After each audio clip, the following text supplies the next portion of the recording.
İki qardaş kimi. Əli Sadiqi.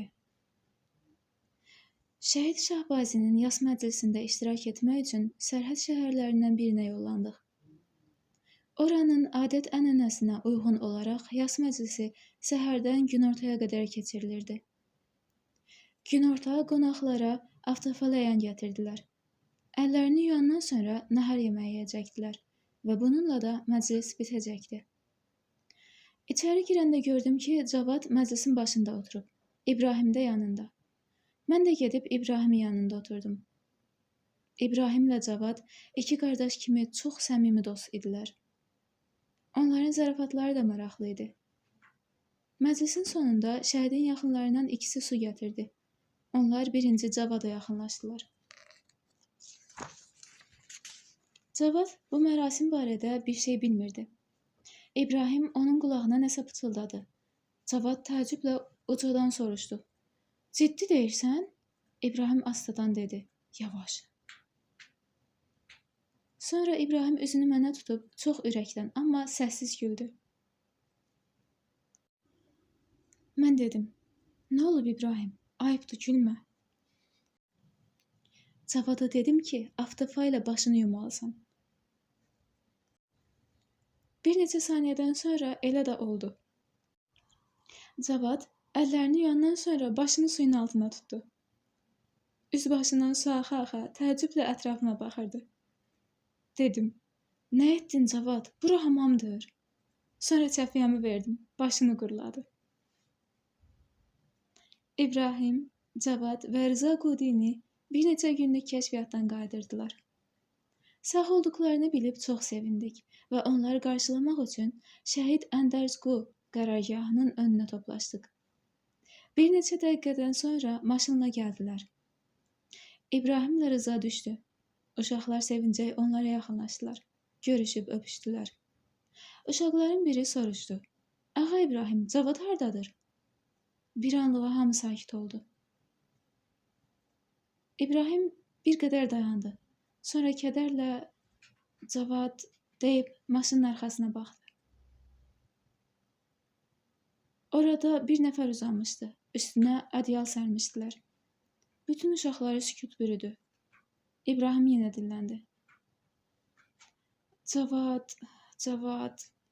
Birdən gözlərindən yaş axdı. Uşaqların bir neçəsi ağlamağa başladı. Sonra maşının arxasına keçdilər. Hamının ağladığı yerdə birdən Cavad yuxudan uyanıb oturdu. Və dedi. Nədir, nə olub? O mat-məəttəl ətrafına baxırdı. Gözü yaşlı uşaqlar hirslə İbrahimi axtarmağa başladılar. O isə artıq içəri keçmişdi. Tapanca. Əmin Məncər. 1982-ci il martın ortaları idi. Silahları və digər əşyaları təhvil alıb cənuba doğru hərəkətə hazırlaşdıq. Xuzistanda böyük bir əməliyyat olacaqdı. Korpusun və Bəsidin əksər şəxsi heyəti oraya gedirdi. Əndərzqu dəstəsi Gilanqar korpusun uşaqları ilə birgə cənuba hazırlaşırdı. Son günlərdə isə Kermanşah korpusundan bir xəbər gəldi. Qardaş İbrahim Hadi bir Colt tapancası alıb hələ təhvil verməyib.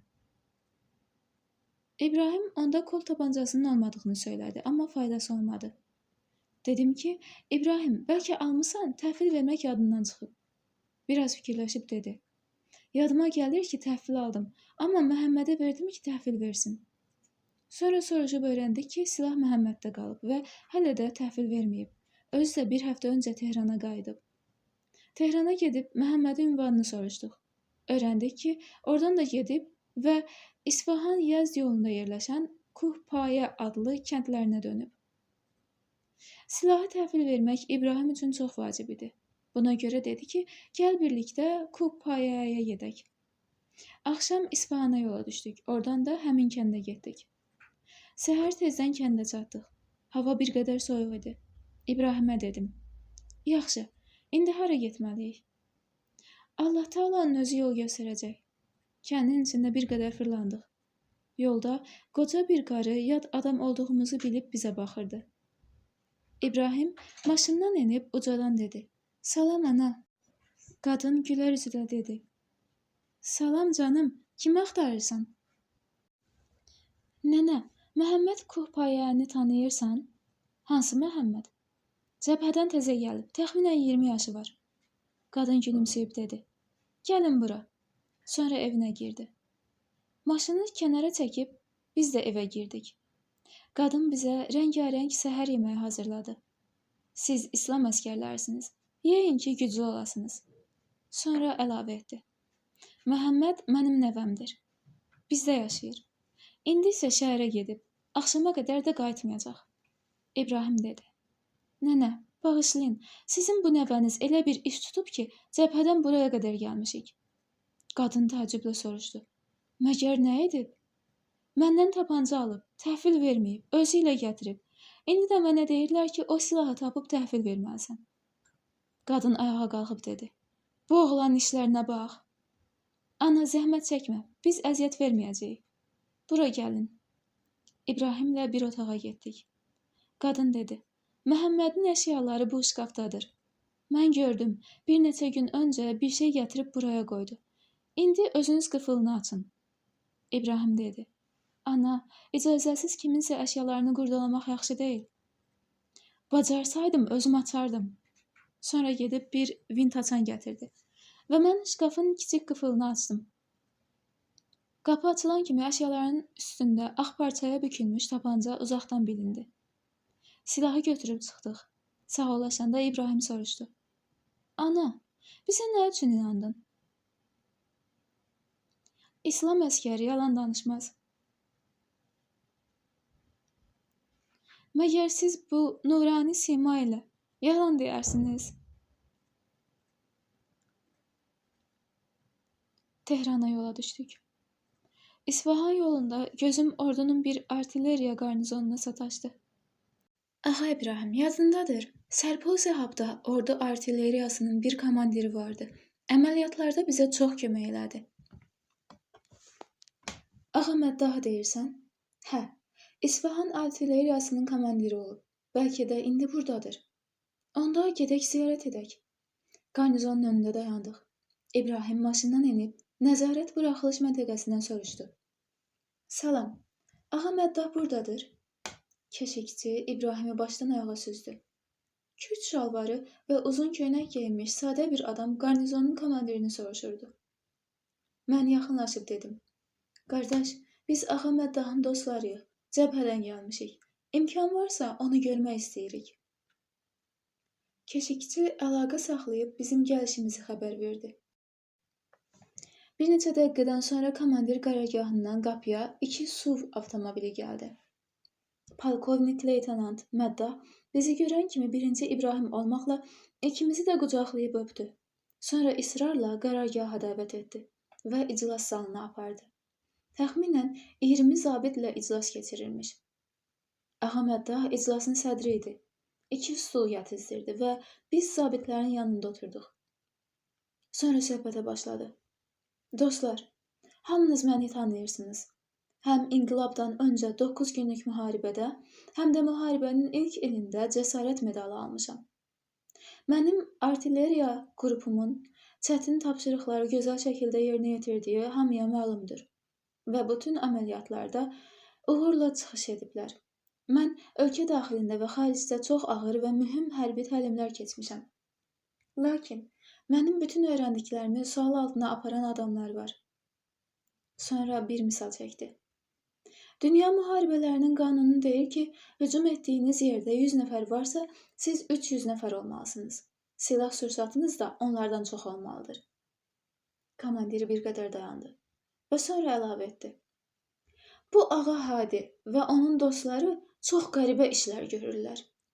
Bunlar bir əməliyyatda 100 nəfərdən az şəxsi heyətlə düşmənə hücum etmiş, öz saylarından artıq düşmən öldürmüş və əsir tutmuşlar. O zaman mən onlara hava dəstəyi verirdim. Yadımdadır, bir dəfə Bazideraza hücuma keçmək istəyirdilər. Mən onların vəziyyətini görəndə dostuma dedim ki, mütləq məğlub olacaqlar.